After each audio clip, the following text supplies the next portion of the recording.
Hi, this is Majinoni, and here's some Fear Itself reviews. We got Fear Itself Book 5, The New Mutants 29, and New Avengers 15.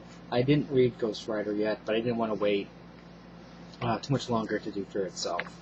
So let's just do Fear Itself right now. Uh, this issue is a both love-hate issue. Um, the reason why I hate is because it's only because of the timing of this issue compared to everything else. Like, for an example, you get to see Tony Stark going up to Odin in this issue, and then he's basically doing the drinking and then being humble and saying, hey, I want your workshop. And we've already seen that like a couple weeks ago in that last issue of Iron Man. So that part's kind of dragged down the story a little bit, which is a shame because this is really starting to advance. And but I understand you need to do it because not everybody bought Iron Man. I just wish the timing of the two books came out a little bit closer. This way, it would flow better. But what was really cool about this issue is you get the battle between Thor and the Thing and Hulk, the worthy versions. Also, you have a little conflict between Captain America, Sin. Now, but the battle between the Thor was, and then the two were, it was really good. I really enjoyed the battle. The shocking moment, and the only reason I'm showing this to you is because it's not really, he's not dead. But basically what happens is you see the hammer go right through the Thing. And I was like, oh my god, the Thing's dead.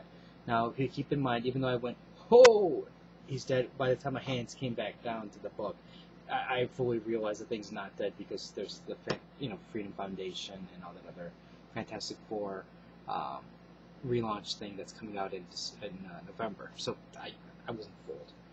Now the good part also is you have the kids, and I'm really glad when I see them because you don't really get to see them too often.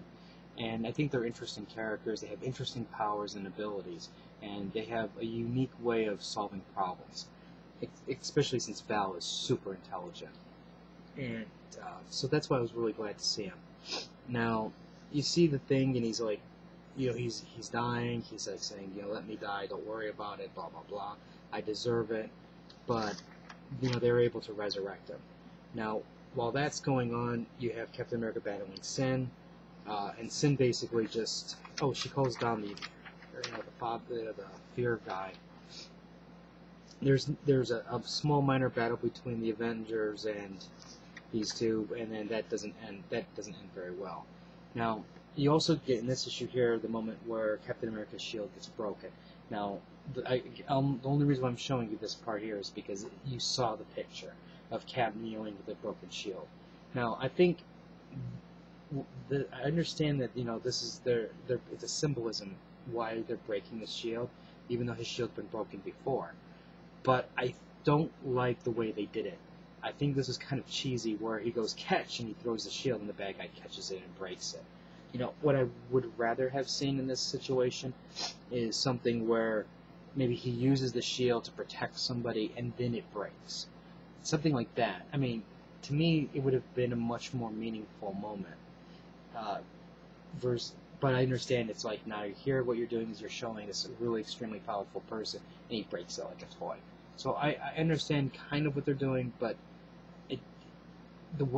I would just rather see a different way of it breaking. And then from there, basically, you have the Thor manages to send the Hulk up into space, and huge explosion, and then basically the heroes are the morale's at an all-time low. Even Spider-Man's going, look, this is nowhere. We have families. We have to take care of our families. We have to see if they're alive still. And Cap lets him go, which is, it's a weird moment because, it's, in a sense, the soldier deserting the battlefield, but he lets him go because he admits we've lost. And I'm really, like I said, I know it's like I keep flip-flopping back and forth. And I have a feeling what we're going to do is in issue 6, we're probably going to see Tony's weapons, and 7 is where you're going to see the tide of battle change, or switch to the hero's side, and finally win. So it's not too bad. Okay, now let's talk about Fear itself, New Mutants. I almost just wanted to just throw this like that, because this really didn't. I don't know. I mean, I hate the art, because if you remember, this is the guy who did the Ultimate Peter Parker Spider-Man, and I hated that, and I hate it. I just hate the art. To me, it's really painful to watch. I don't know why. I just don't know why I read New Mutants, and when I have to read New Mutants with crappy artwork, it's almost. This is what I guess this is the way I can describe it to you. Imagine you worked hard for 10 hours, and all you want to do is you want to come home and you want to sit down and play a PlayStation, but your PlayStation's freezing. Every time you get to almost clear the level, it's freezing, and then somebody decides to bring a screaming, crying. They're twins, and they're twin babies on each side of you, screaming at the top of their voices, hitting pitches that normal human beings, they're demonic sounds that are coming out of their mouths. And that is my feeling, that I feel when I read this book. Anyway, the gist of the story here is Hela gets invaded, or her realm gets invaded, and Scott Summers sends Danny, or whatever her name is, to go talk to her to see if she knows anything what's going on. And lo and behold, what a coincidence, at the same time she asks for help. Now, this is the part that's really stupid. And this is another thing. It's like, when I read this part, it was almost like you take your two babies, you take the freezing of the game on your PlayStation, and then your cell phone goes off and it's work. That's what I'm feeling when I see this thing.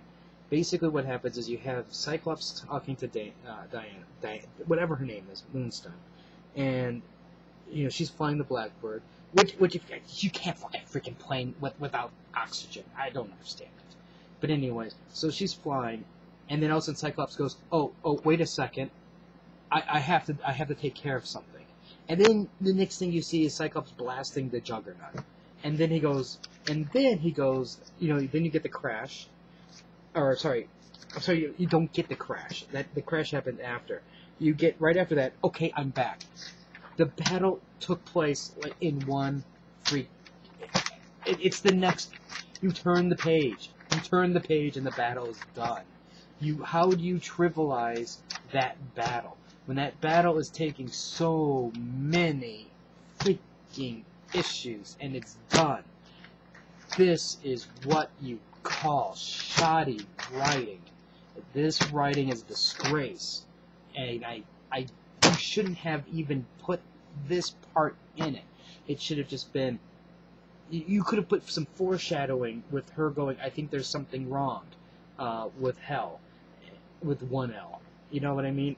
You could have done so much other, instead of trivialize it, instead of putting, let's put a really cool splash page of the X-Men fighting the Juggernaut. How about, I can't talk to the X-Men, where are they, because the Juggernaut's rampaging, and I don't understand. That, to me, would have made more sense. Then, wait a second, I have to blast something. And you know what? That's what he says. I'm not making that up. See, it says right here, need to blast something. Oh, I swear to God, these people. Do they think that I'm 9 years old and that's how they write to me? They write down to that level? We should all be insulted by that. So anyways, they go, hey, Magic, we need your help. We don't trust you. We think you're slime, but we need your help, so why don't you help us? And so she goes, well, I can't help you. Which is, I'm glad she said no, because they're a bunch of pricks. And she tells Douglas to go, hey, here's my paper, here's my documents. If you can read it, you can do it. You can perform the spell yourself, but just make sure you do it verbatim. And of course, what does he do? He misreads something, and he goes to hell with 2 L's. This book isn't fit to swat flies with.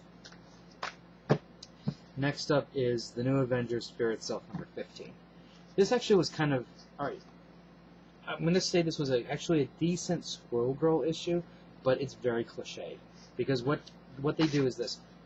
Okay, new readers have no idea who Squirrel Girl is. Period.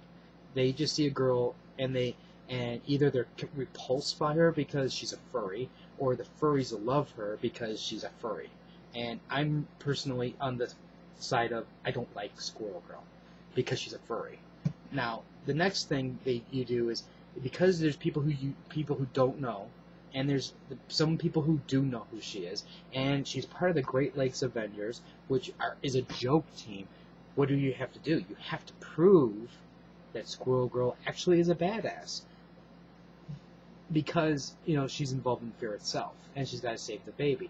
If you don't prove she's a badass, then what happens is everything that happens doesn't make sense afterwards. So what do? They have the training session between Wolverine and Iron Fist. So this way you have to show Wolverine is pretty strong because he's fighting Iron Fist, and they're doing it without the Iron Fist, and they're doing it without the claws. And Wolverine beats Iron Fist to show that, hey, he's got some mad martial arts skills. Even though they're saying, well, I was on 8, well, I was on 3. That type of nonsense. So then what has to happen is, you know where I'm going already. Squirrel Girl gets involved, and Squirrel Girl completely and totally just manhandles Wolverine for a while. She totally gets the upper hand. And this is why they can say, hey, Squirrel Girl deserves to be a nanny because she's a badass. Look what she did to Wolverine in these 6 panels. And then when Wolverine's about to kick her butt, she summons the squirrels. And they don't look happy. So again, here's her powers, and this is how she can fight. She's a badass. So anyways, the rest of the issue is basically she goes to college.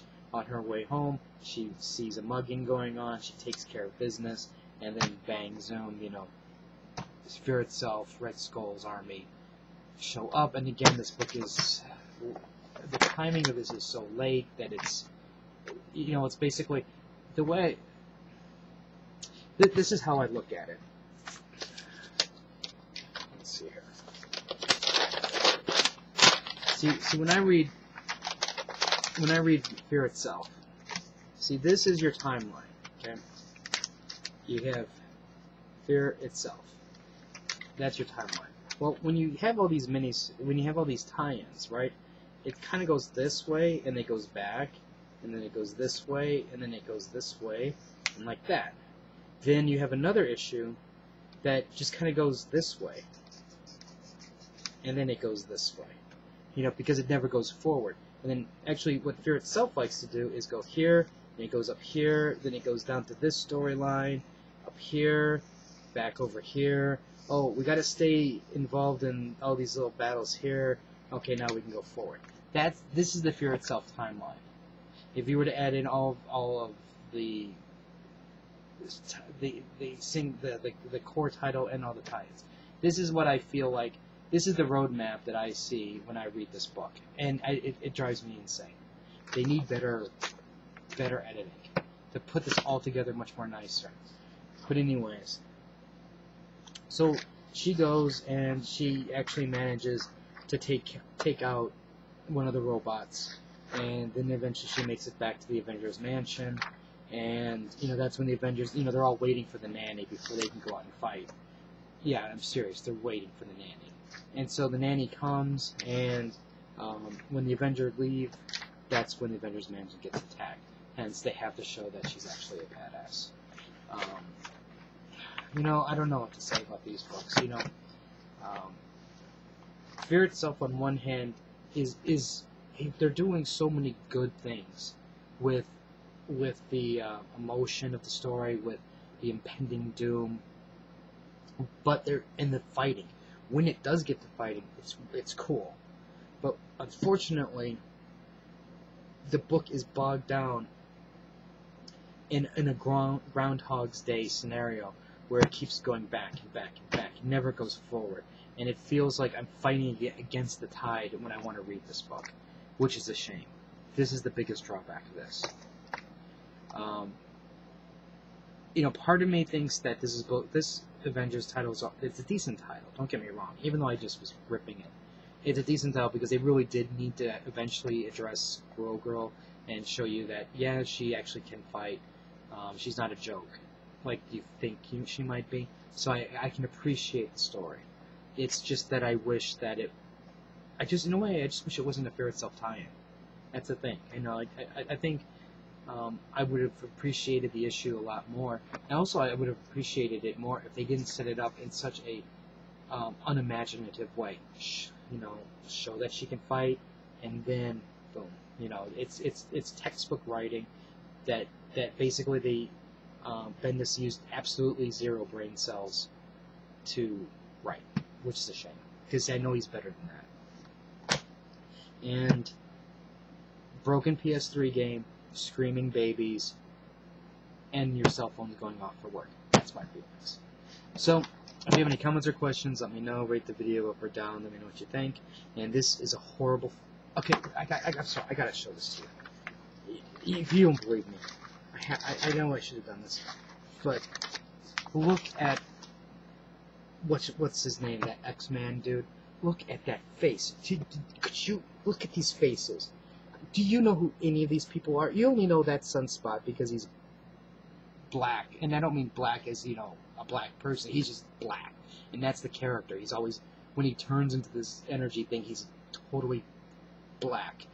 And, you only know that that's the X-Men guy because he's got a freaking white rooster hair. I'm at a loss. I'm at a total loss. This is just horrible. Look at these faces. Why? You know what? Marvel should just send... What's his name? Dave. They should send Dave LaFuente to DC. That's what they should do, because they send Dave LaFuente to DC, sales will drop. And that's what Marvel can do. Anyways, that's it. More reviews later. So until next time.